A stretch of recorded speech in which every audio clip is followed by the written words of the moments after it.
first began to think about working with Ted Hutt after I heard his work with Old Crow Medicine Show, and this is our first time getting a chance to work together. I was a founding member of the band Flogging Molly, and I worked with Dropkick Murphys, Lucero, Violent Femmes, and they all sort of have a root in American music. Although there's quite a diverse, it seems like it's quite diverse musically, it's still all roots.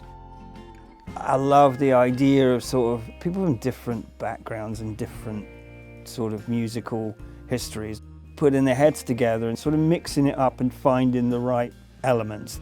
A lot of the songs that are part of the new album are about heartbreak.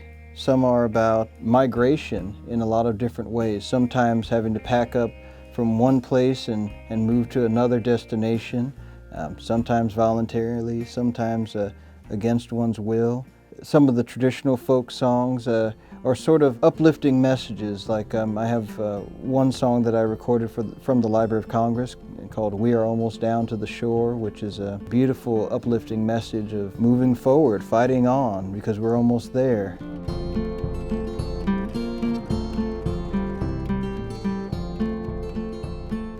I wrote Traveling Wildfire at the end of August in 2021. I was going from a gig I had been doing in Arkansas over to Nashville, and I was traveling with my family, and Hurricane Ida started to tear through the country at that time, and I was seeing a lot of the reporting that was going on in New Orleans as they had the flooding, but simultaneously they were having wildfires out here in California, so I saw that as a juxtaposition, and so this idea of there being a dark moon in the valley and there being a traveling wildfire that's traveling through the country.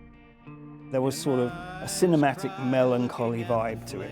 I really wanted to get something really moody, kind of like Johnny Cash's American recordings.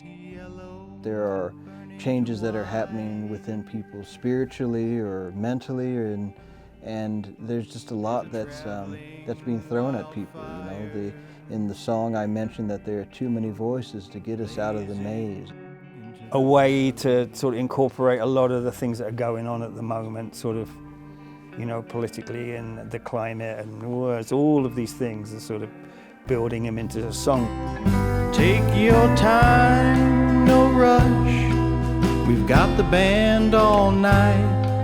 The emotional release of all of these different events. I sort of wrote an impressionistic painting of my traveling through all of that. With my first album with Smithsonian Folkways, I wanted it to be a classic folkways record, curated just like a folkways album and be very historically accurate. Now this is my second record with them, and it's going to be really exciting to kind of venture into a different space. I'm leaning a little bit more on my original material, and Smithsonian Folkways, of course, is a perfect conduit to take myself out of my own comfort zone and be able to move my music into some new directions. The thing that was always really interesting to me was how this music sort of stirs something within you, and it threads. And then as I started to look into it, I joined those dots from sort of Scotland through Ireland and then to Appalachia. I made that name up, Big Head Joe. This is such a unique instrument. It's almost its own sort of circus performer of himself. Down the road I got arrested. Police took me to the jailhouse. Myself and my wife and my little baby Cheyenne. This one's been a good friend to me here. Every man gets in tough luck sometime. But I'll be lucky some old day. I've heard about playing the jug like most people from watching old TV shows and stuff like that. You'd see like Andy Griffith, or you'd see like the Beverly Hillbillies, and someone might be blowing on a jug. Bass. You can also do walking bass. By the time I went to North Carolina in 2005 for the first time, I was one of the few African-American jug players keeping on this tradition.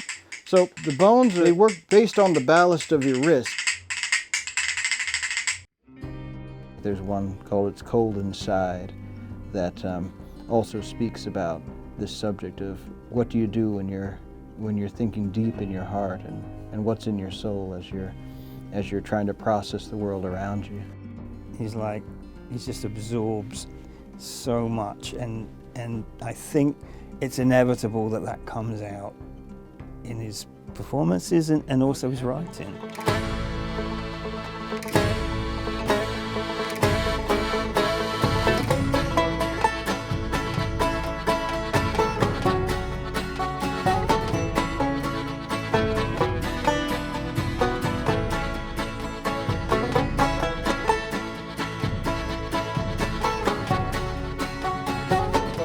People, I love being typecast as a musician. Those are my favorite acting. Nothing wrong with that, right?